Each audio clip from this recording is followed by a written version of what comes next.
and welcome into Fantasy Baseball today on Wednesday, September 17th. I am Frank Stampfl, joined by Chris Towers. Today on the show, injury replacements for Yordan Alvarez and Zach Neto, the final 10 days of the season here, buy or sell, and more history made by both Cal Raleigh and Shohei Ohtani. They are amazing. Let's jump in. Wow! Hey now! Hey now! Hey now! All right, Chris, let's kick things off on the positive side, and then we'll get over to your player of the night. Connelly Early, another strong start here against the Athletics. Both of his starts have come against the A's here. 5 1/3 innings, 1 run, 7 strikeouts to 0 walks, 14 whiffs on 80 pitches, 5 of those on the changeup, 4 on the sinker here. He tied the Red Sox record with 18 strikeouts through his first 2 starts. He limited the hard contact, changed up the pitch mix here in his second start. So kind of showing that he can, still get outs and generate whiffs with multiple pitches, different pitches than he did in his first start. And one of the biggest things, just 1 walk too in his first 2 starts. Control was kind of a problem for Connelly Early in the minors, and maybe it still will be, as we get further into his career. But so far, so good. He is 49% rostered. He's at Tampa Bay this weekend, I think, because we didn't really know when he was going to start coming into the week. I think he'll make another start this weekend, and then he'll get the Tigers over the final week. But he's looked so good, and the league hasn't really seen him, that maybe he can just continue to overpower people for these final 2 starts. Yeah, I mean, the control in the minors was not great, but it wasn't Jacob Misiorowski bad. He wasn't walking 12 to 14% of hitters. He was pretty consistently in the 8.5 to 9.5% range, which is maybe a little higher than average. I think the league average is around 8% these days. But specifically with pitchers, it's always so hard to know how much of their minor league numbers to take at face value, because a lot of the times these guys are working on specific things and not necessarily focused all the time on getting hitters out. And, in this case, he has looked, he was terrific in the minors, regardless of the control issues. And he was, one of the big breakouts for the Red Sox and a big pitching development win. They've had a couple of them. And I don't know. I think you just buy it. I think you just look at what he's done the first 2 starts. It's only likely 1 more start anyway. So the stakes are especially low at this point in the season. But looking ahead to 2026, this looks like a pretty exciting breakout candidate that we're going to be talking a lot about this offseason. For those who aren't aware, he had a 2.60 ERA across both AA and AAA. He's only 23 years old, so he wasn't old for the levels. Is he still 23? Yeah, he's still 23 until just after opening day. Tons of strikeouts, average-ish control, a lot of ground balls, not a lot of home runs. He just kind of did everything well, and now he's done this in his first 2 major league starts, and maybe it all goes horribly in his next start, or maybe he gets to the postseason and looks terribly overmatched. I think he's one of the Red Sox 3 best starters right now, and I'm not sure he's number 3. Who am I forgetting? Anyone? They have obviously Crochet, yeah, at the top, but then it's like Giolito. Yeah, I mean, those guys are more proven, certainly, but I don't know if the upside for either of them is especially high. I think it might be for Early. So I really like what we've seen so far from him. It's been a good amount of whiffs across both starts, and it's going to be really exciting to talk about him and see where he ends up going in 2026. Yeah, I mean, the biggest talking point in the second half has been all these rookie pitchers, right? So we will have no shortage of sleeper/breakout candidates for next season, from Connelly Early to all of the Mets pitchers. I think Nolan McLean has very clearly kind of put himself at the top of the list. And probably Chase Burns, I think, is at the top of the list. He came earlier. He was promoted in June. As good as Nolan McLean has looked, he's been awesome, but let's not forget, Chase Burns had 4 straight 10 strikeout games. I agree with you completely. I just wonder if their ADPs next season might be pretty close, actually. If that's the case, or if people want to take McLean ahead of Burns, I will let them. I like McLean a lot. I like Burns more.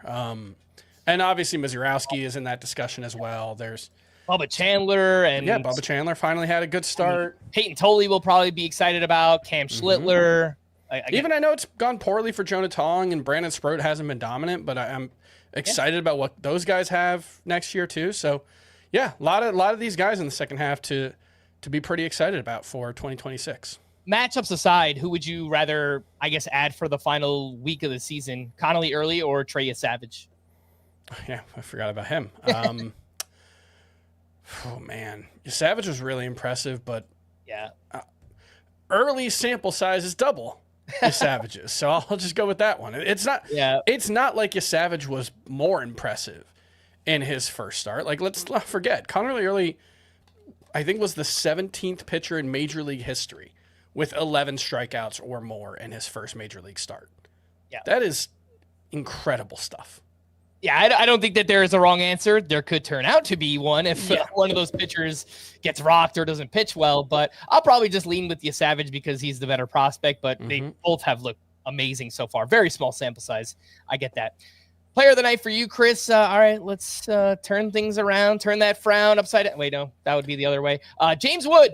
He has been very, very bad in the second half. Yeah, drown that smile in the Nile.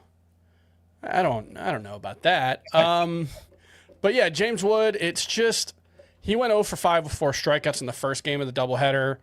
Then was benched for the second game. I don't know, benched. He was out of the lineup for the second game. But they're facing Chris Sale, so tough lefty. But. Yeah, he's been really bad in the second half of the season. And we talked yesterday, I think, about I was very surprised to realize he only had 15 stolen bases in 148 games. Remember, he stole 14 in 79 games. He only has 3 in the second half. His strikeout rate in the month of September is up to 42%.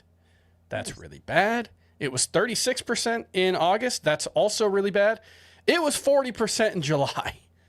So we are going on 3 months now of James Wood basically being unplayable.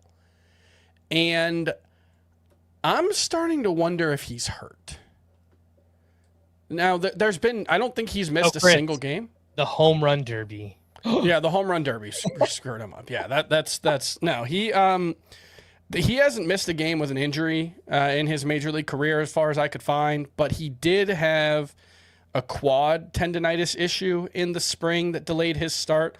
Obviously, it didn't really slow him down very much, but you look at the month by month, he only had 3 steals at the end of April. He had 6 in May, but then he hasn't had more than 3 in a month since then. His sprint speed has fallen from 85th percentile to 60th percentile. Did I do this on his birthday? Oh, now I feel bad. I think it's James Wood's birthday today. Happy birthday, 23 years old. I wish I was 23. What a jerk I am. Unbelievable. I take it all back. No, but I wanted to point this out because he's been so bad, and I know there's been, some talk about that and what's gone wrong for him. I think part of it is probably he's just not a finished product. He's still doing a lot good. Really holding his own against lefties, really impressively. 10 of his 27 home runs have come against lefties this season. That's very impressive for a young lefty. But I just feel like we're going to find out in, early October that James Wood was playing through something in the second half. That's the thing that would make the most sense to me because of the drop in sprint speed, especially. So Scott, we were talking about this yesterday, just put out an article projecting the first 2 rounds for next season. And unsurprisingly, James Wood was not in it. When we did this exercise at the All-Star break, I think we had him as a late first-round pick. Obviously, with as bad as the second half has been, Scott has both James Wood and Pete Crow Armstrong on the outside looking in. So perhaps an early 3rd-round pick. And look, there might still be people that are so sold on the upside and the power speed combination of both of those guys that they still sneak into the top 2 rounds, but they're on that fringe. Whereas at the break, they were looking like kind of clear, first or early 2nd round players, both James Wood and Pete Crow Armstrong. Speaking of early round players, some more amazing games from Cal Raleigh and Shohei Ohtani. Cal Raleigh, 3 for 5 with a double dong, 3 runs, 3 RBI. He is now up to 56 home runs. He broke Mickey Mantle's single season record for most homers by a switch hitter, and he did that as a catcher, mind you. He also tied Ken Griffey Jr. for the single season Mariners home run record, and with 10 or 11 games left to go, I have to imagine Cal Raleigh will wind up breaking that record. So there's still a decent chance he gets to 60. Yeah. That just to happen twice in 3 years, that would be unbelievable. He's got 11 games left now, and he's hit 56 in 151 games. He's probably on pace. Like, he probably just needs to keep his season pace. And obviously, look, 11 games, one bad week can screw that up, but a couple of 2-homer games gets him there too. That's remarkable. I will say there's been a lot of chatter about the MVP race in the American League over the past couple of days, and I'm starting to see some it has to be one guy, or it has to, and I don't know how you can have a strong feeling about this one. This is one that just, it's like the Ohtani Judge one from a couple of years ago. The only wrong answer is someone who's not those two guys. I think you can make any case for Judge or Raleigh as the MVP, and I will buy it. They're both having just unbelievable seasons. Yeah, and I said this last week with Scott that obviously as a Yankees fan, I want Judge to win it, but again, Cal Raleigh, I mean, it's a historic season, and it comes from a catcher too on a team that's going to make the playoffs. Not that should matter, but sometimes I think voters do. Yeah, they're both going to make the playoffs, so there's no, Yeah, and their Fangraphs WAR before this game for Cal Raleigh, it was 8.8 for Judge, 8.1 for Cal Raleigh. So and that's one of those things where I almost feel like putting the decimal place on wins above replacement was a mistake, because it implies a degree of certainty that doesn't really exist. These are estimates of value, and it's fuzzy, right? Like Judge is 8.7. Well, that means it's more like 9.2 to 8.2, right? Like we're guessing, and stuff like leverage matters, and who's been clutch, and Raleigh at 8.1 is probably going to be even higher after this one. It's one of those things where it's just like, if you're feeling confident that Aaron Judge is definitely better than Cal Raleigh this season because he has a 0.7 or 0.5 WAR edge, you're doing it wrong. You're interpreting that stat incorrectly. That is basically a tie. So it just, there's no wrong answer here. They're both having, I mean, Aaron Judge has this is his 4th season with a 200 OPS plus. I think it's like him and Ted Williams and Babe, he's in completely rarefied air. It's unbelievable what both of these guys are doing. Yeah, and I know, look, the kind of, I don't know, fair weather baseball fan might, look in from the outside and say, oh, baseball's dying. I don't know, man. There's a lot of talent in baseball. There's a lot of really cool stuff happening. I mean, we're watching generational players right now. I mean, we're about to talk about Ohtani in a second. Like, Judge is doing things we've never seen before. We're getting the best season ever by a catcher right now. So every single team has 8 relievers who can throw 103 miles an hour, seemingly. You can argue about it's a fun time. As a traditionalist, yes, the game has changed. It doesn't look the same as it used to look, but don't get it twisted, man. There's a lot of talent, a lot of awesome things going on in baseball right now. Speaking of which, Shohei Ohtani, 50th home run in a game that he threw 5 no-hit innings. So love him or hate him, we are watching one of the best to ever do it right now. And you just have to appreciate that. If you don't, then you're doing it wrong. And I didn't fact check this, but I saw a tweet from Big Bob Nightingale. Ohtani became the 6th player in MLB history with back-to-back 50 home run seasons, joining Babe Ruth, Mark McGwire, Alex Rodriguez, Sammy Sosa, and Ken Griffey Jr. All right, there's a few more unbelievable stats that we got to throw out here. One, Shohei Ohtani is the only player in Dodgers history with a 50-homer season. And he's done it in his 2 seasons with the Dodgers. And he's got a lot more. The Dodgers have been playing baseball for a really long time, and they've had a lot of great players. He is the first player with 50 homers and 50 strikeouts in a season. The runner-up in that list, Babe Ruth, had a 50 strikeout or 50 homer, 3 strikeout season. Also, the Tungsten O'Doyle tweet is still somehow relevant because the Dodgers became the first team since at least 1906 to have a starter go 5 innings at least with no hits allowed and have their bullpen allow 9 runs in a game. They lost this game. Yeah. Shohei Ohtani had 5 no-hit innings and hit a home run, and they lost. And it wasn't the Angels who did it. Yeah. And that's the other part about just baseball right now as a whole, looking at the sport, is that it's wide open. Like going into the playoffs, it feels completely open right now. Like there's a lot of parity in the game. It doesn't feel like there's one team that's kind of running away with it. You can look at the Dodgers roster and say, yes, they're still stacked. They're loaded. I get that. But their bullpen, as you just mentioned, it's really bad, or at least it's performed that way. So I think that's going to be a problem for them in the postseason as well. So where, just that's right around the corner and should be a pretty fun watch there. Big thanks to those watching live. Make sure to hit that like button and either subscribe if you haven't already or stay subscribed as we go throughout the offseason. We'll be doing position recaps, way too early mock drafts. Chris and I are hoping to do a live podcast from First Pitch Arizona. So lots of cool things that we'll be doing here in the offseason as well.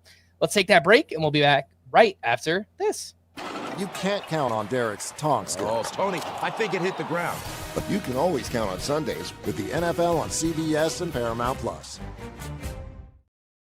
Welcome back in Fantasy Baseball. Today we have some news and notes here and some big injuries to talk about. Astros manager Joe Espada said Yordan Alvarez is going to be out for a while with a significant left ankle sprain, but that the team is going to play it one day at a time.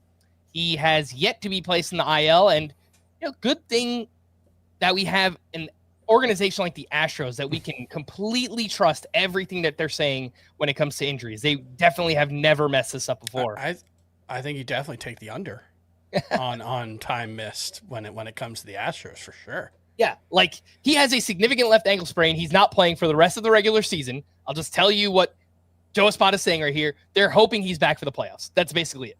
Pretty much. Zach Cole should see more playing time in his absence. That's a deep league name here, but I've got replacements for shallow leagues, medium leagues, and deeper leagues here, Chris. If there's any other names that you want to throw in, feel free to go for it. But shallow league outfielders, Trent Grisham, Giancarlo Stanton, Dalton Varsho, Austin Hayes. Medium leagues, I have Harrison Bader, Dylan Beavers, Dalen Lyle, and Andrew Benintendi. And in deeper leagues, Brandon Marsh, Cody Clemens, and Parker Meadows. Does that sound right?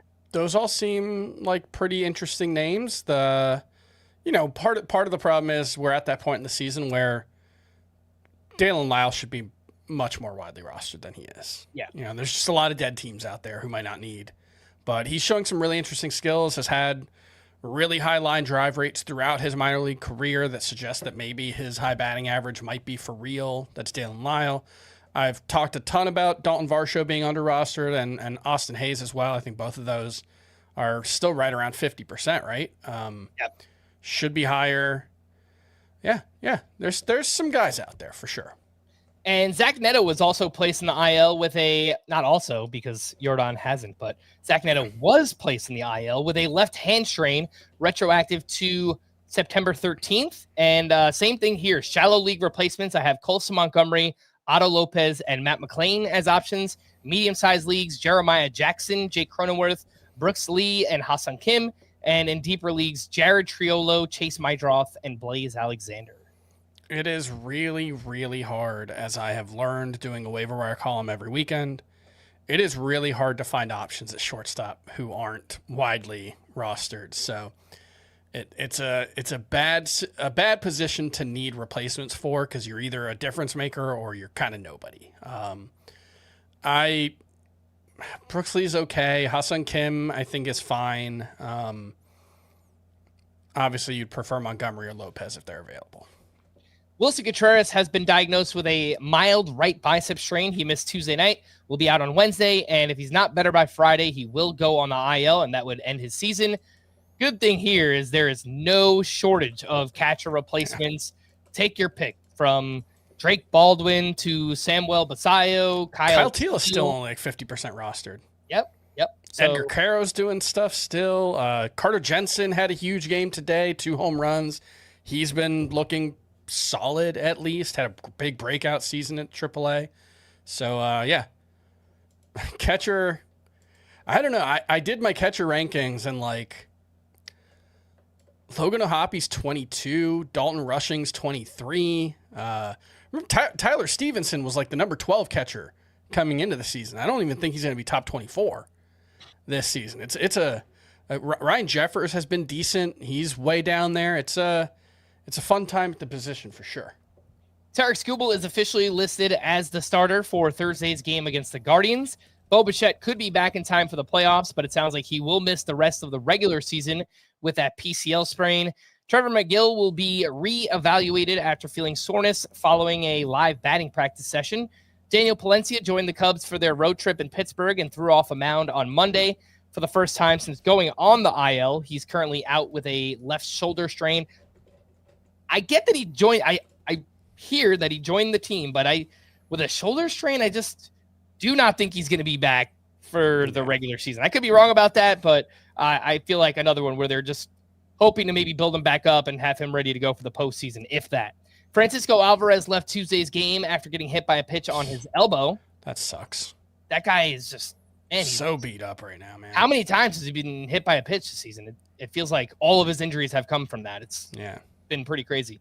And even with that, he still has hit the ball pretty well since coming back up from the minors around, I don't know, sometime in July or August. Yeah, he was not in my top 12 and for 2026 and wasn't really even in the conversation, but I still think there's a lot. Like, he's going to be a high priority catcher too for me next season, especially if people sleep on the growth he showed after coming back from AAA. Because I still think Francisco Alvarez is still only like 24, right? He might even be 23. He's super young. So I like him a lot for next season. Can I add a couple of things before we move on? Yep.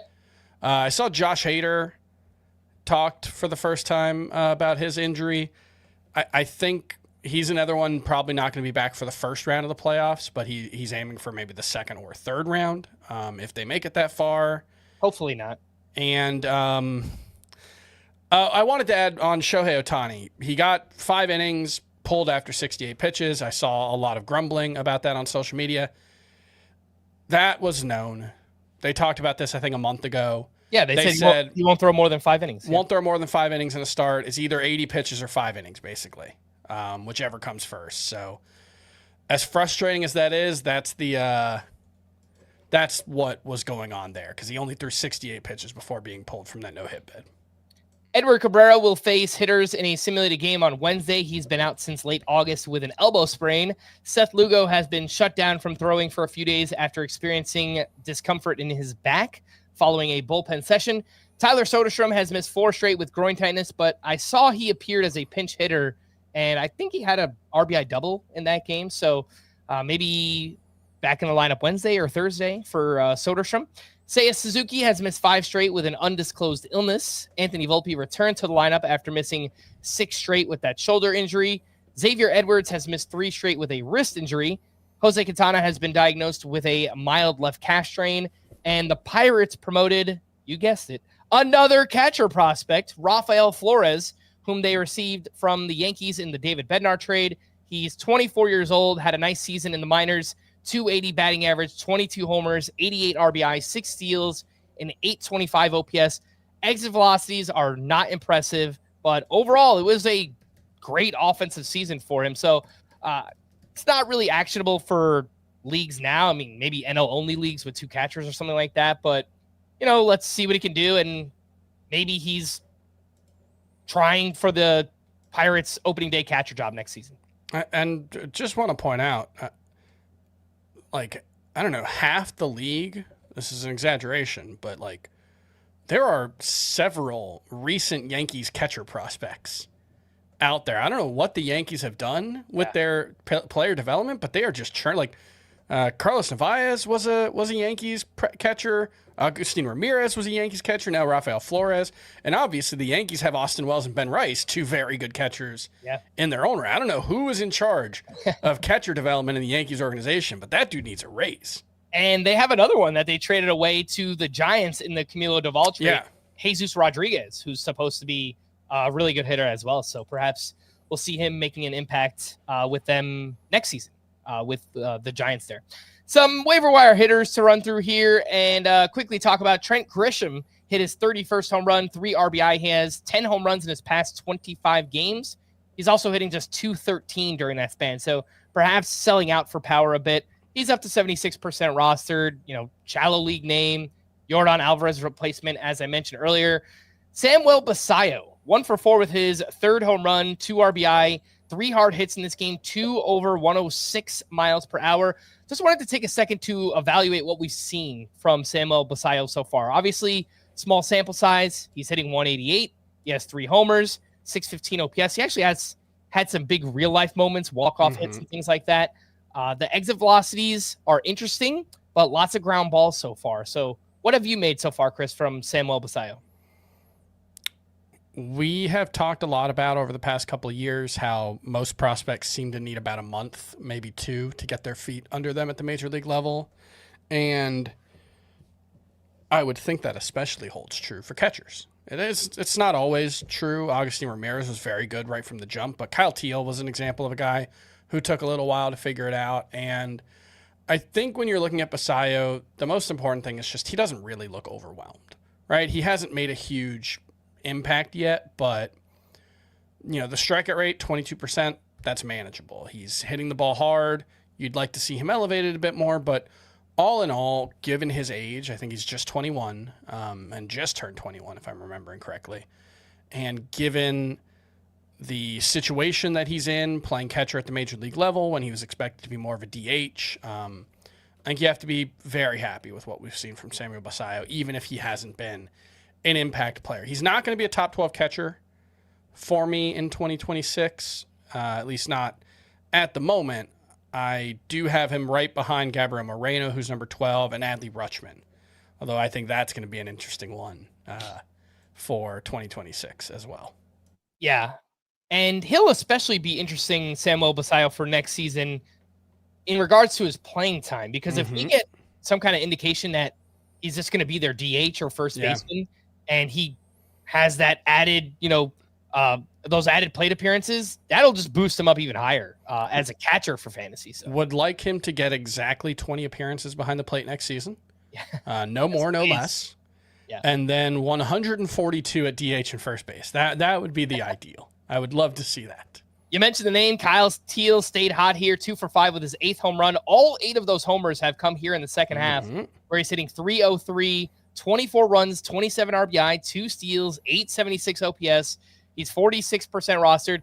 If we're just comparing these two, again, there's not much time left in the season. Obviously, Teel has been much better. So if you need a Wilson Contreras replacement, I would take Teel over Samuel Basallo.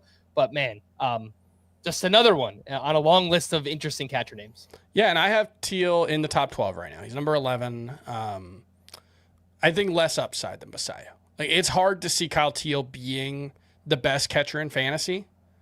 I can see it with Samuel Basallo. So, if you're talking more of a late round number 1 catcher and you want to take a flyer next year on Samuel Basallo ahead of Kyle Teel, I would take Teel. He's doing it right now, but I think the upside in a 1 catcher league is probably tilted towards Basallo's side. Although Teel is going to get his time at DH too, because they've got Caro. Those 2 guys have been basically in the lineup pretty much every day. So there's a lot of playing time potential for Kyle Teel as well.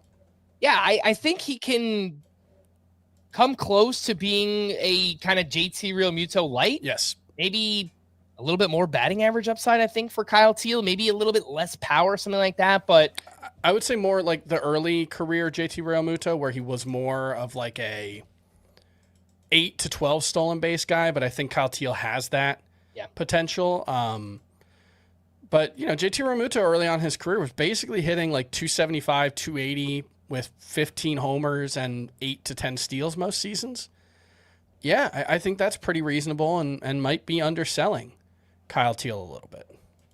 Next up, Caleb Durbin, 2 for 4 with a run, RBI, and his 16th steal. Last 32 games, he's hitting .284 with 6 homers, 6 steals, and OPS over 850, 43% rostered, second and third base eligibility. We didn't exactly know what to expect from Caleb Durbin coming into the season, but he's turned out to be a kind of low-end, decently productive player from like a corner or middle infield perspective. Yeah, he's been solid. Not spectacular, but he's... You look at the underlying data and over the last 100 plate appearances, which I would assume coincides with that 32-game stretch you're talking about pretty nicely. XwOBA's up to 363. He's never going to hit the ball hard, but he has that lift and pull approach, and the Brewers know how to maximize guys like this. They seem to have like 9 of them on their roster. So, he's been pretty solid. Yeah. And one more name here, Dylan Beavers continues to impress. 2 for 5 with a triple, a homer, 3 RBI. He's played 26 games so far. He has a .420 on base percentage with 2 homers, 1 steal. Not much power and speed yet. I think we can get there. But the fact that he has that OBP and 858 OPS, really good eye at the plate so far. 20 walks to 25 strikeouts, 30% rostered. Yeah, another name where if you lost Yordan Alvarez, you just need an outfielder and 5 outfielder leagues. The profile looks like, long-term he'll kind of play better in a head-to-head points league, but I do think there's some kind of untapped power speed that we haven't seen yet in the majors. There's a little bit of, Jacob Marcy here, maybe less stolen base upside, although weirdly he is faster than Marcy, but Marcy's one of those guys that's just this 60th percentile sprint speed, but he just runs like crazy. And did in the minors, and Beavers wasn't that, but Beavers is like 85th percentile, but he's got a really good approach at the plate. Dylan Beavers does, not swinging at bad pitches at all. There's a little more whiff than you'd like for a guy who isn't hitting the ball that hard, but on the whole, I think you have to be very impressed with what Dylan Beavers has done, and I think he's clearly cemented a starting spot on the Orioles next season. Some waiver wire hitters in deeper leagues. Dominic Canzone with the game of his life. 5 for 5 with a triple dong. 4 runs, 4 RBI. He probably should have been our oh my goodness gracious player of the night. The problem is he just doesn't play very much. There's just nothing to say there, Yeah, has started back-to-back games, but he sat out 7 of 8 before that. The StatCast numbers are really, really impressive here. I just don't think he's going to play all that much. Andrew Benintendi continues to hit 1 for 3 with his 20th home run last 20 games for him. 311 batting average, 6 homers, OPS over 900. Trevor Larnach had himself a big game, 1 for 2 with 2 walks, a sock, and a shoe. His 17th home run, his 4th steal. I still think there's some talent there, maybe some untapped potential. He has started against 5 of the past 7 lefties that they've played as well. And welcome to the bigs, Carter Jensen. You mentioned his name as well. His first huge game, 3 for 4 with 2 homers, 3 runs, 3 RBI, and he was a monster in the minors this season. Anything to add on Jensen, Larnach, Benintendi, or Dominic Canzone? Yeah, we touched on Jensen a little bit earlier, I think. Or was that before the show? I can't remember. It all runs together. We mentioned his name already. But that's one that you want to keep an eye on, because if the Royals hint that they're going to play Salvador Perez more at DH or first base in the offseason, Carter Jensen could be a really nice number 2 catcher for next season. And I think what that's going to come down to is, well, one, Jack Caglione needs to make the team in 2026, which is not a guarantee because he's not playing every day right now. He's been very bad both defensively and offensively. But if they talk about him as a full-time outfielder for next season rather than like a DH type, then there could be a path to Perez catching, Jensen splitting time there, and maybe getting some DH opportunities because he's started a few games at DH himself as well. Just wanted to mention those StatCast numbers on Canzone. 92 mile per hour average exit velocity, 13% barrel rate, 290 XBA, 499 X slug, and that was before this game. So those numbers are only going to go up. Again, he's only played 72 games this season. He has performed well. It's just he's probably earned himself a few more starts here with a game like this. Maybe he only plays against righties. I would like to see what he could do with maybe more consistent playing time, but perhaps that's something for next year as well. There's another guy, Pavin. It's like Pavin Smith, where like He's productive when he's in the lineup, but he's just a platoon bat, and he's not really even like an everyday platoon bat, you know? Yeah. That's the thing that's tough with Dominic Kinzone. Let's take our final break. When we return, I have 3 waiver wire pitchers to ask about, and then we'll get into some more discussion for next season. I've got some buy or sell, things like that. We'll do it right after this. The most original musical ever is now streaming on Paramount Plus. I'm just giving the people what they want. Better Man absolutely sizzles from start to finish. Better Man, now streaming on Paramount Plus. Welcome back in Fantasy Baseball today. Waiver wire pitchers, can you see yourself using any of these next week? Joey Cantillo, solid outing at the Tigers, 5 innings, 1 run, 3 strikeouts. Last 5 starts, he has a 1.21 ERA and a 1.05 whip. He gets the Tigers again next week. Michael McGreevy, a strong start against the Reds, 7 shutout innings with 6 strikeouts here. He has gone 6 innings in 8 of his last 9, and he's at the Giants next week. Sean Manaea, kind of hard to evaluate because he's pitching out of the bullpen now, but he pitched well here in long relief. 5 innings, 1 run, 4 strikeouts, 0 walks. Had given up 4+ earned runs in 6 of his previous 7 outings before this one. Still 63% rostered. That actually seems very high for Sean Manaea. But can you see yourself using any of these names? Probably only in deeper leagues, I would imagine. Yeah, like McGreevy's matchup isn't terrible next week, but I can't say any of these 3 guys really excites me. Cantillo has had good results lately, but I don't really buy it. His changeup is good. That's kind of the only standout pitch that he has, though. And his fastball is pretty bad. He gets, if I'm remembering correctly, he has some of the worst extension of any pitcher in baseball, which is probably why the fastball. But no, he gets good extension. It's just bad shape on the fastball. So, yeah, I don't see much reason to get excited about any of these 3 guys, unfortunately.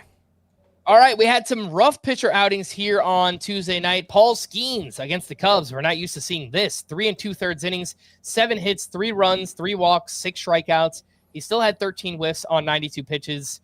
It was his shortest start of the season. Also, his first start with more than 2 walks since June 19th. So I remember that was kind of an issue for him for a little bit. Yeah. Well, Chris, he's human. I don't know that there's much else to add. Nothing. I mean, oh no, he doesn't have a sub-2 ERA for the first time in his career. That will probably change before the end of the season. I mean, he's going to get one more shot to get it under there, yeah. Yeah. Michael King got bombed by the Mets. 3 innings, 10 hits allowed, 8 earned runs, 4 homers allowed in this one. This was actually a career high in runs allowed for Michael King. He gave up 9 hard hits in this game as well.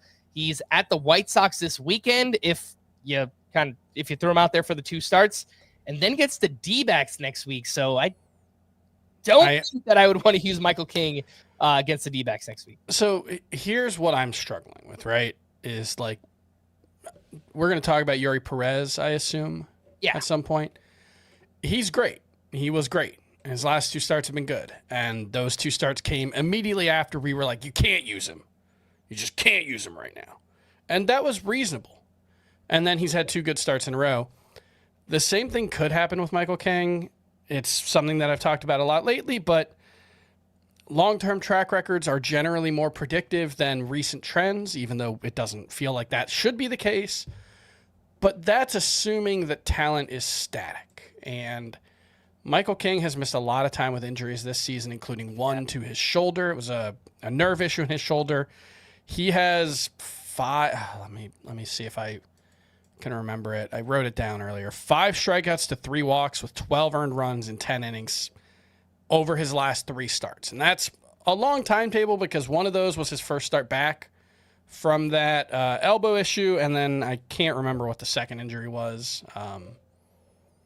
It's like an abdominal injury or a hamstring or quad, something with his body that he came back from after a month and didn't really have a rehab assignment.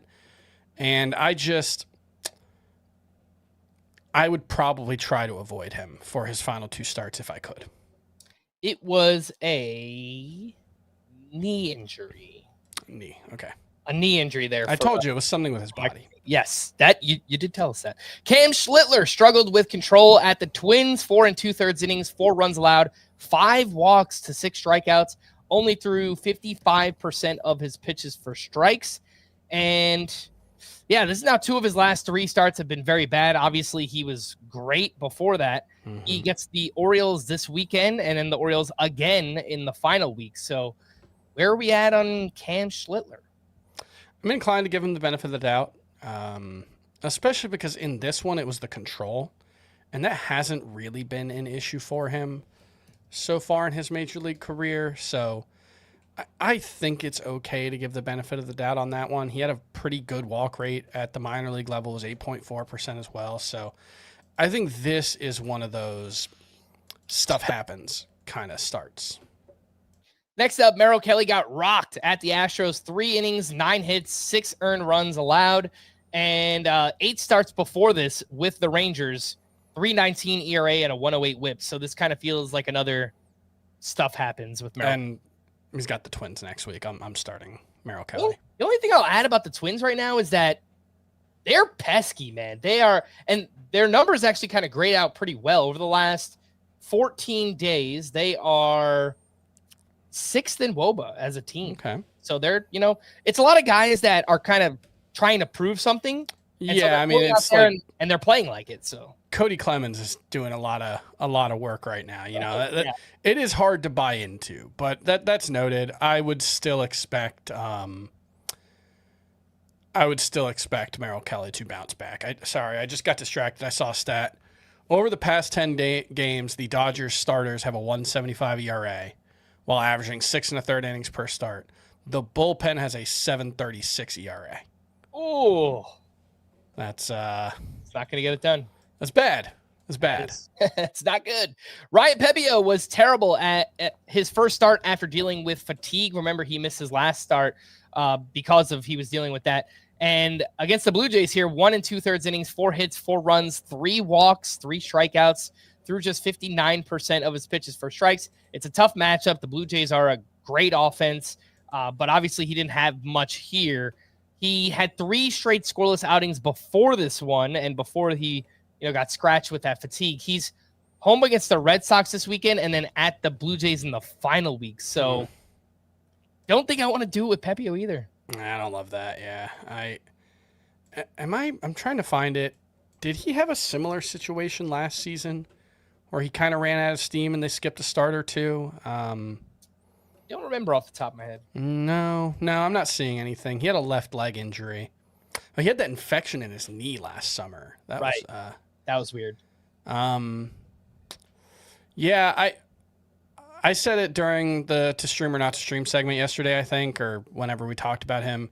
I didn't trust him in the first game back from the fatigue, and I'm not going to trust him for these final 2 starts. They're tough matchups, and sure seems like he's running out of steam here at the end of the season. He didn't have the feel for his changeup, especially in this one. That one got hit hard.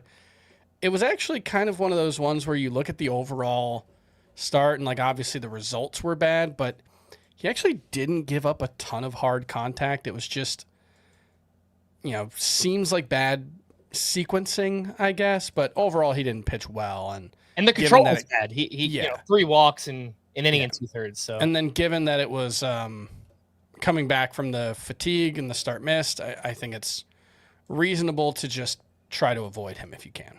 I do want to use this opportunity just to mention, I guess, tuck this away for next season. If the Rays are indeed back in Tropicana Field next year, this is our opportunity to buy low on Rays pitchers, assuming that the market doesn't catch up to it.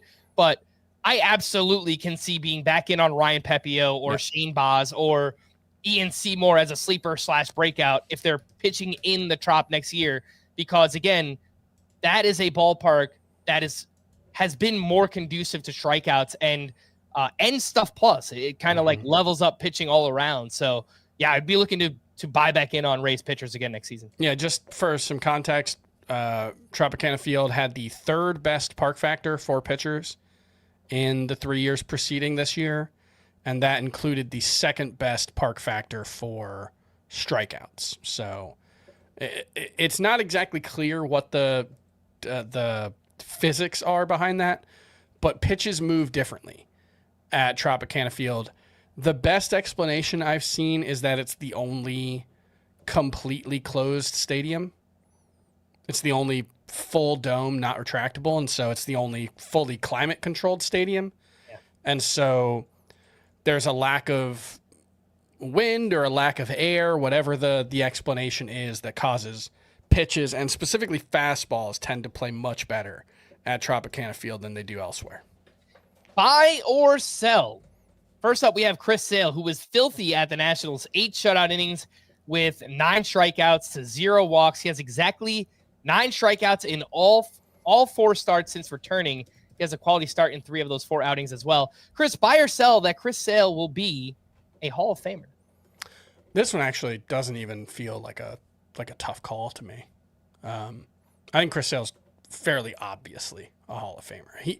I agree. Maybe he needs to do a little bit of extra work at the end of the career to, get up to 60 WAR, which if he just has a normal Chris Sale season next year, he would get to. But he is one of, if not the all-time leader in strikeout to walk ratio, one of the all-time leaders in strikeout rate. He has a career 3.01 ERA, pitching, a significant portion of his career in Boston. No signs of slowing down.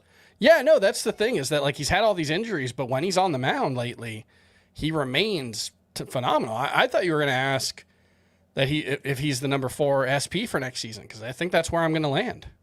All right, well, just wait, because next up, Logan Gilbert fell 1 out short of a quality start at the Royals.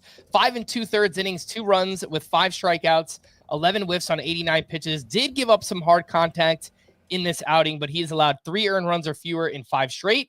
Buy or sell, Logan Gilbert will be drafted ahead of Chris Sale next season. So I think I wrote about this last week or the week before, and part of why I'm leaning towards Sale as my SP4 is I think you can look at Logan Gilbert and Chris Sale and say the talent is pretty close. Logan Gilbert's had a big leap in strikeout rate this season. It hasn't been reflected in his ERA, but his xERA is the best it's ever been. He's remained an elite control pitcher. I think there's a ton to like there. But I know Chris Sale has missed a lot of time with injury. I think Logan Gilbert missing time this season with a flexor strain in his elbow should be a bigger red flag moving forward than Chris Sale's variety of fractured limbs, basically. He broke his wrist, he broke his pinky, he broke a rib on one side, a rib on the other. It's not even like it was the same rib and you could be like, well, it just never healed. It's been like freak injury after freak injury. And he hasn't really had, I think he had a shoulder injury at the end of 2023. But other than that, Chris Sale has not had a pitching related injury. I guess one of them was a comebacker that broke his pinky. But other than that, he hasn't had a pitching related injury. So if with the skill set fully intact, I think I'm going to take Chris Sale ahead of Logan Gilbert. So I will sell this one. I think I might take Yamamoto ahead of Logan Gilbert as well, but haven't completely dug into, starting pitcher rankings for next season. I think it's just a volume thing that holds Yamamoto back just a little bit. It does. But man, you said it. That's phenomenal. Elbow flexor thing with Gilbert. Now Yamamoto had the shoulder injury last year, but his most recent season has been healthy. And had a very good track record of health in Japan. Yeah. So it's close, but those 3 kind of feel like the next step in pitcher rankings for next season. What about Freddie Peralta? Another great start this time against the Angels. 6 innings of 1-run ball with 10 strikeouts, had 20 whiffs on 94 pitches, and you guessed it, 12 of those came on the fastball because the Angels just cannot hit fastballs. Freddie Peralta has been good regardless of who he's faced. 1 earned run or fewer in 7 of his last 8 starts. He has 8+ strikeouts in 4 straight. Buy or sell, Freddie Peralta will be drafted as a top 12 starting pitcher next season. He shouldn't be. Whether he will be is a separate question, but I would guess not. It feels like there's always been a little bit of fantasy players have kind of always held Freddie Peralta a little bit at arm's length. I drafted a ton of him this season. I was very excited about the bounce back potential. I did not expect him to be this good. I don't expect him to be this good next year either.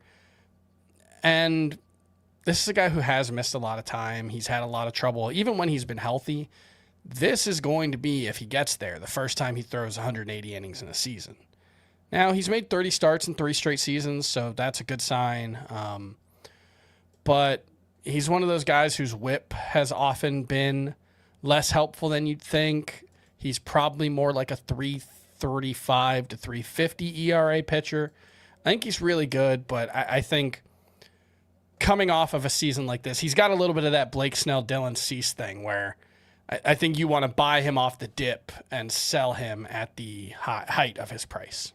Freddie Peralta, by the way, up to 17 wins now. That is tied for the league lead with Max Fried. So not a stat we talk about often, but it's obviously a useful one still for fantasy. Is he going to be a Cy Young finisher? I don't think he's going to be like a finalist. Like, is he going to be a finalist? I don't think he's going to be the winner. It's going to be Paul Skeens, maybe Christopher Sanchez, but I think something weird would have to happen. But Yamamoto. Yeah, Yamamoto. I think Skeens, Yamamoto, and Sanchez will be top. Peralta, it's going to be real close with Peralta versus Yamamoto, though, because Peralta's going to end up with probably more innings. Yeah, I don't know. They have basically the same ERA right now. They're separated by 100th of a point. Maybe I'm selling them a little bit short here. I don't know. Cade Horton, another solid start at the Pirates. 5 innings, 1 run, 6 strikeouts. His second half has just been incredible. It's a sub-1 ERA, a sub-1 whip in the second half. Buy or sell, Cade Horton will be one of the toughest pitchers to rank for next season. Yeah, I think I've said that several times. But basically, every time he's started for the past month. Buy that one. I have no idea. I think he's good. I think he's certainly talented, but he just has weirdly not missed enough bats to justify the kind of production we're getting out of him. And I know he keeps doing it, and so at some point we're going to do you just have to buy it. But I think given an off season to get away from how good he was in the second half and really look at the underlying numbers, which are good but not great. I'm not sure Cade Horton should be a top 30 starting pitcher next season or even a top 36 pitcher. It's tough because once you get to that range, there's just a lot of fungibility, but he's had a lot of injury issues over the years. It's one of those situations where fantasy players tend to be very, very scared of injuries unless they happen in the minors. And then it's like, well, it didn't impact me. Yeah. So it doesn't matter to me. I think people inadvertently end up thinking about that a lot, but he only had 34 innings last season or something. There's been a long, I think both to his elbow and shoulder. He's going to end up with by far a career high in innings. It just feels like there are a lot more ways for things to go wrong for Cade Horton in 2026 than for them to go right, especially if you're going to have to pay a top 30 starting pitcher price. All right, next up, Mackenzie Gore pitched well against the Braves, 5 1/3 shutout innings with 5 strikeouts. Buy or sell, this is just who Mackenzie Gore is. Tons of strikeouts, ERA around 4, and a whip that is untenable. Basically, there's not really any more untapped potential here for Mackenzie Gore. This is just who he is. Probably buy. I think, I think the only way is if he gets traded. I think another team might be able to get more out of him. I just don't trust the Nationals to do that. Although, it's funny because the guy I was thinking about comping him to is a guy who got traded last year. And that's Jesus Luzardo, who has kind of continued to be the same tantalizing but frustrating pitcher he always was. I wouldn't hate a change of scenery, and it kind of feels like the Nationals just need to do that because he is, I think, in his second arbitration season coming up. Like that's the thing about the Nationals is they nailed that Juan Soto trade. But it's not helping them now. and you look at it and like, well, C.J. Abrams is arbitration eligible, and Mackenzie Gore is about to get really expensive. And even James Wood, I think, is only going to have one more minimum season left. So, like, man, they really need Harlan Santana to get to the majors and start making a difference. But it's a weird spot that they're in, and I do think there's a decent chance Mackenzie Gore gets traded next season. I think 530 innings into his career, this is probably just what he is, unfortunately. Yuri Perez's great start got cut short because of a rain delay, unfortunately, at the Rockies. 5 shutout innings with 6 strikeouts to 0 walks. Previous 7 starts before this one, a 7.84 ERA and a 1.39 whip. Buy or sell, Yuri Perez will still be a top 100 pick next season. He will be in the draft, Simon. I can't say that's true for everyone, but I continue to believe that the talent is immense. Really like seeing the sweeper get good results today and see him have a little more confidence in that, because he's been kind of searching for that third secondary. Like, the slider's great. The changeup is good. The curveball's been really bad this season, and that was the one that he was trying to fix. So maybe, the sweeper can be that answer for him, because the slider and changeup should be good against lefties. He doesn't necessarily need the curveball. So maybe the sweeper can just be kind of a righty killer for him. But yeah, I fully believe that Yuri Perez is going to be an impact pitcher as soon as next season. He's 57% started and gets the Mets next week. What do you think about that? That went very poorly for him last time. It was, I believe, 4 earned runs in 2/3 of an inning last time he faced the Mets. So there's some risk there, but I believe in the talent. So I'm probably just going to start him. We mentioned Shohei Ohtani. He threw 5 no-hit innings here against the Phillies, and he had 5 strikeouts to 1 walk in this one. Just the second time that he's completed 5 innings in 13 starts this year. Buy or sell that Shohei Ohtani will be a viable starting pitcher in fantasy next season? Oh, absolutely. Buy. I think there are still going to be workload limitations, but it's not going to be a hard cap like it is now. He's going to go 6 innings pretty regularly next season. It's going to be every 6th day.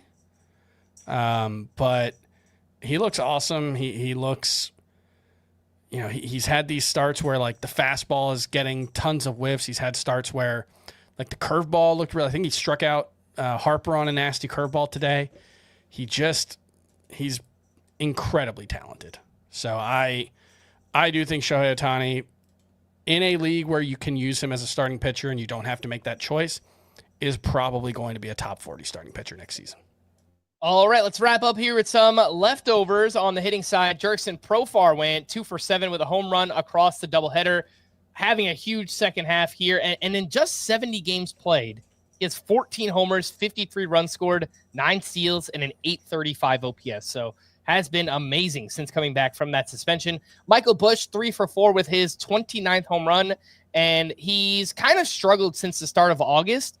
But digging in, he's still hitting the ball extremely hard during that time. 25% strikeout rate is not terrible. Yeah, manageable. Seems pretty unlucky here. Just a 232 BABIP during that time for Michael Busch. And it was bombs away for the Mets to hit 4 homers in this game. Lindor hit his 27th. Pete Alonso hit his 35th. Brett Beatty hit his 17th home run. In last 31 games, he's hitting 327 with an OPS over 900. Again, that's Brett Beatty. And Cedric Mullins 1 for 4 with his 17th home run, but he has been god-awful with the Mets. Anything to add here on the hitting leftovers?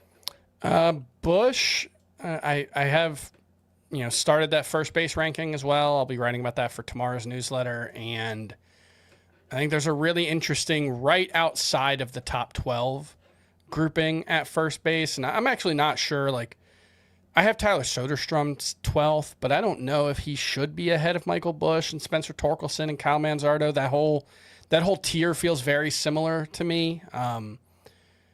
And I'm not saying they'll all be the same price. I would guess Manzardo is going to go behind them, but I think he deserves to be in that tier.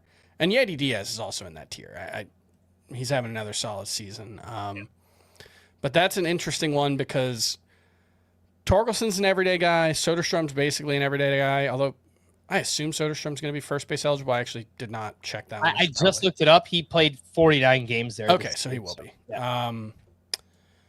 And the only thing with Manzardo versus Busch is Manzardo might have an easier path to everyday playing time. I wonder, because the deal with Justin Turner was just a 1-year deal. Maybe the Cubs just make Michael Busch an everyday player again? Maybe. It's just after 2 years of not doing it, it's tough to project that. Yeah. Brett Beatty, as I mentioned, has been really good over his last 31 games here. Him and Caleb Durbin are both second and third base eligible. Who do you like more, Brett Beatty or Caleb Durbin? I think I like Durbin more. Yeah. There's a little bit more power and speed there, but, credit to Brett Beatty because everyone kind of wrote him off. He was a top prospect. There was not much fanfare for him. I kind of wish the Mets would just play him even more. Just play him against righties, play him against lefties. It's not like they have other great options, right? Just put Vientos at DH, Beatty at third base, and just let's see what these guys can do. But when he's played recently, Brett Beatty has looked really good. Mm-hmm. Call to the bullpen for the Braves in game one of their doubleheader. Raisel Iglesias picked up his 26th save. The Cubs. Are you kidding me? Andrew Kittredge pitched the seventh inning of this game with a 3-run lead. Brad Keller got the ninth. He picked up his third save, second in as many days. Last week in Tout Wars, I picked up Brad Keller, used him, no saves. This week in Tout Wars, I picked up Andrew Kittredge, used him over Brad Keller, and Keller has 2 saves in 2 days. So, I mean, this is why I hate talking about relievers. I hate it. It's already hard enough to try to predict how players are going to perform. And then you're trying to predict how players are going to perform based on 50, 60 inning sample sizes.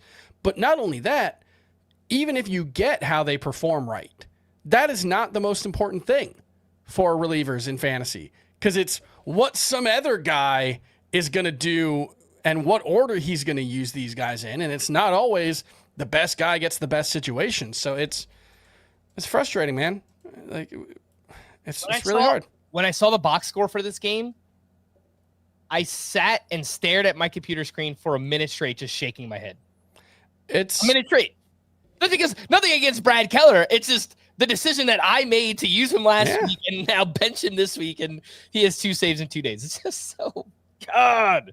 And it's one of those things where it's not even like, if they saved Keller for the ninth and Kittredge just didn't pitch, that'd be one thing, because then it's clearly, well, okay, they were saving Keller for the highest leverage situation, and Kittredge was going to come in if needed after that, and it didn't happen. No, they proactively used Kittredge early and saved Keller, which is the opposite of what they had been doing before. So it's just, I don't know. Yeah. I guess it's Keller now. I don't know. I don't know either. For the Guardians, Cade Smith got the ninth inning with a 1-run lead. He gave up a solo homer to Kerry Carpenter. He took his 6th blown save, but wound up with the win, because on the other side for the Tigers, Will Vest got the 10th inning, the Manfred man on second base. He gave up 4 runs on 5 hits and took his 4th loss. For the Athletics, Hogan Harris got the final 4 outs with just a 1-run lead, picked up his 3rd save. For the Cardinals, Jojo Romero was used in the 8th. Riley O'Brien got the 9th. He picked up his 5th save. For the Orioles, Keegan Aiken got the 9th inning with a 1-run lead. He allowed a hit, but struck out 2 for his 6th save.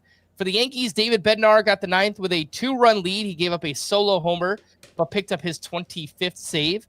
The Yankees, by the way, they were up 10-1 in this game. They wound up winning 10-9. So we talk about the Dodgers bullpen. The Yankees bullpen has been a disaster as well. For the Astros, Brian Abreu got the final 4 outs. He also allowed 3 hits and a walk, but picked up his 7th save. For the Marlins, Ronnie Enriquez got the final 4 outs. He did allow 2 runs, but picked up his 7th save. The Marlins do not have a closer, and they never will ever again. For the Giants, Ryan Walker got the 9th with the game tied. He gave up a run on a walk and 2 hits. He took his 6th loss. For the Dodgers, Blake Trinan got the 9th with the game tied. He gave up a 3-run homer to the backup catcher. I think it was like Rafael Marchand or something like that. So yep. Trinan took his 6th loss. And on the other side for the Phillies, Yohan Duran came in. He locked it down and picked up his 31st save of the season. To stream or not to stream on Wednesday, we have Johan Oviedo up against the Cubs, Tyler Wells at the White Sox, Justin Verlander at the D-backs, Ian Seymour home against the Blue Jays, Christian Javier home against the Rangers, and Ryan Weathers at the Rockies. I guess Wells, I'm less confident than you or Scott seem to be. I don't hate Javier against the Rangers, so those would be my 2 favorites. And by the way, I just want to point out, The Marlins are one of 2 teams that have had 6 different players get at least 3 saves this season. Oof. The other one is the Diamondbacks, who have had a closer at multiple points, and then that guy has gotten hurt. So yeah, the Marlins are and the Phillies are also, they have 5 with at least 3 saves. But again, they have had a closer for most of the season. The Marlins are the one team that just at no point in the season have they had a legit closer. It's just different guys seemingly every, someone in the comments said they're saving money. Why pay for saves in arbitration? Maybe there's something there. You just keep those saves totals low. Nobody gets a big arbitration bill. Yeah. But that's been by far the most frustrating team for saves. And you know what? I can't kill Clayton McCullough because he's actually done a pretty good job. Oh, no, I think he's a good manager. It's frustrating for fantasy, but they don't have like one standout closer, like closer caliber pitcher either. So I get it. That's fair. I agree with you on Wednesday here. I like Tyler Wells, Christian Javier. Verlander's pitching well. The D-backs is tough, man. They hit the ball so well. Yeah. So that can go either way. I like Seymour too. I like the talent, but man, the Blue Jays are just tough. Yeah, it's just a tough matchup for that one. Yeah. And then Thursday, I mean, this is one of the worst I don't think any of these pitchers that I've seen. Look, Jonah Tong, we think there's upside, but you can't use him after his last start, and he's facing the Padres here. Steven Kolek against the Mariners, Colin Ray at the Reds, Cade Povich against the Yankees, Yusei Kikuchi at the Brewers. I can't. Yeah. If I had to recommend one, I guess it would be Kolek against the Mariners. Yeah, if you put a gun to my head, I was gonna say maybe Ray against the Reds, but that's a terrible place to pitch. Yeah. And don't put a gun at my head. That's rude. Yeah, Kolek like has been pitching well. He gets a lot of ground balls, but it could go very poorly as well. So get your streamers in on Wednesday, and hopefully there are some for the weekend too. We'll update you on that over the next couple days. We're going to wrap there. For Chris, I am Frank. Thanks as always for tuning in to Fantasy Baseball today. Please make sure to follow and leave a 5-star rating on Apple or Spotify, and we will be back again tomorrow. Bye-bye.